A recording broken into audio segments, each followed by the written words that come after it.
I am going to speak on the topic,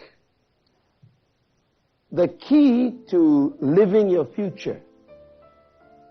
I believe that nobody in this room have a desire more than you to become all that you're dreaming, how to become the best and to maximize all that you could be, how to live your future. And when we think of the future, I believe that most of us think of it as being something that's far away. But the future is tomorrow. As a matter of fact, it's the next hour. The future is the next 5 minutes. And most people don't know how to live the future because the greatest threat to your future is your past.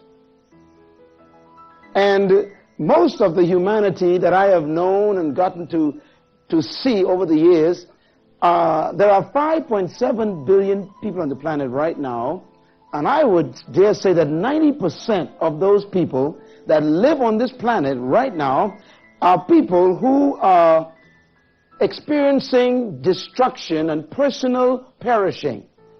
They are perishing personally. They are not being successful. Do you know why? Because instead of living according to a vision, they're living according to a revision. Now, what is a revision? When you're going to do a revision, it means you go back and look at something you've already done. And do you know that when you revise a revision, you're basically living something that's already lived? When I was in college, one of the things that they taught us to do is to study, to take tests. I think all of you have had that opportunity. And when you prepare to take a test, what do you study? Things you should have already learned. And you kind of read notes, or you read books, or you go over different types of information that you're supposed to have learned already. So revisions really are living the past again. And most of the human entities on this planet are actually living their past because they're so preoccupied with revision, they don't live their vision. Now, what does the Bible say? You know, one of the wisest men that ever lived was a politician. His name was Solomon. And Solomon says, without a vision, you will perish. But I believe that most of the people on the planet are living their revision. Some are so busy remembering, they cannot forget. Now, you think about that with your life. There is a dream in your heart, and everyone has one, that is much bigger than the nightmare you experience it. Most people are so trapped by what they used to do, they have no energy to do what they should do. Most of the people I know are so afraid of past failures that they never attempt future possibilities. And I'm talking about 99% of the planet. How sad. It seems that people are so busy keeping in touch with their past that they never visit their future. The reason for that is because most of us live the unknown from the known. This is good and it's bad. You can only learn what you know. You can only know what you learn. And most of us live our lives based on what we did. Think about it. So the unknown is usually lived out of the known. And that is very dangerous because what you know should not limit what you could know. Memory immobilizes man. Make a note of that. Memory immobilizes man. Most of the people in this room, and it might be you as one of them, you are trapped by what you have already done. And it makes you question what you could do. That's why the majority of the people on this planet never live their future. Because the past to them is more important than their future. They are so preoccupied with what they've done that they never plan to do what they could. I believe that the greatest enemy of your progress is actually your last success. Even the good things you do could prevent you from doing the greater things that you could do. That's why when people accomplish great things, they park in that parking place. They become so trapped by their success that they refuse to move on to what they could do that they haven't done yet. The past is dangerous.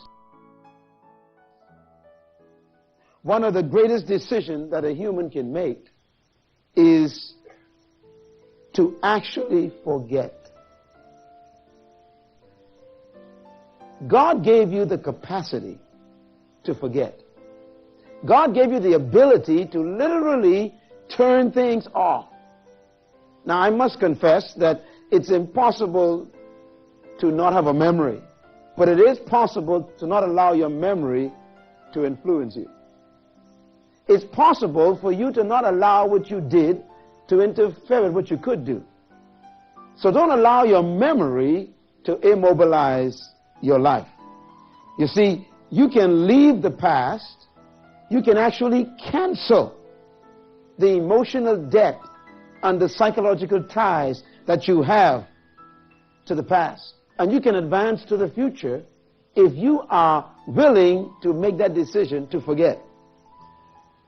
To live effectively, then, I am convinced that it is impossible for you to succeed until the future becomes more important than your past.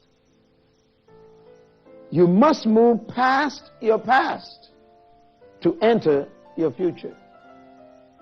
And that's why I want to talk about this today, because ever since the fall of man, we've been trapped by what we've done, and it's stopping us from doing what we could do. You know, one of the greatest gifts that God has, that He told us about, one of the greatest attributes of God, one of the greatest miracles of God Himself, is that God forgets. The Word of God makes some very plain statements about God's attitude toward your past. And one of the greatest things it says about your past in relationship to God is that He forgets your past. He takes your sin. Now, what is your sin? Your sin is your past life, your past behavior. It includes that which was done through Adam. You know, your past goes back as far as Adam. Because according to biblical, theological concept, Adam had all of us in him when he disobeyed God. So therefore it was passed upon every sperm that was in Adam.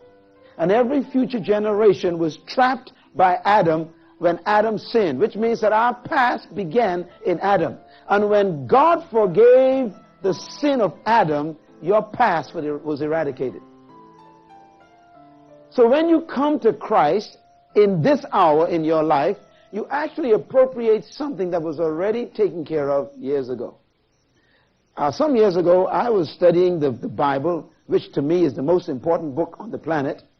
And I read something that I really didn't understand for years. I read that Jesus took care of the sin problem before man sinned. I found that in a strange place in Revelation. It says that Jesus was slain before the earth was even founded, which means God made arrangements to solve your problems before you had any. God made arrangements to deal with your past because He loved your future too much.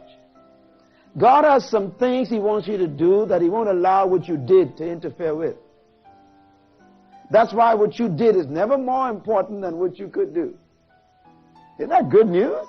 You better clap at that one. I mean, God is so good that God's dreams for you are so important that God made arrangements for your past so that your future could still be possible even if you messed up in the past. That means God planned my past before my future so that my past will not interfere with my future. So when we come to Christ and He forgives us, We are cashing in on something that's already done. And that is why forgiveness is not something that God just decided to do. He forgave you while you were yet a sinner. Jesus died for you while you were yet a sinner. So you are not a haphazard second thought of God. He always had plans for you to be successful.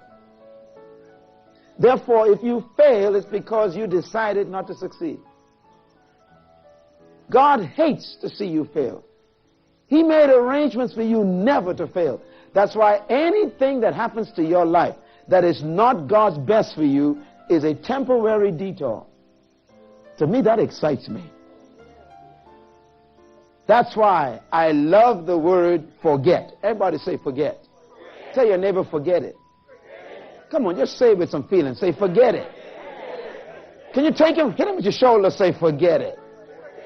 Now, of course, they're trying to figure out what you're talking about, right? They're trying to figure out, what do you mean by forget? Forget what? Well, forget whatever it is that's stopping you from moving ahead to what you're supposed to do. Forgetting is important to your future.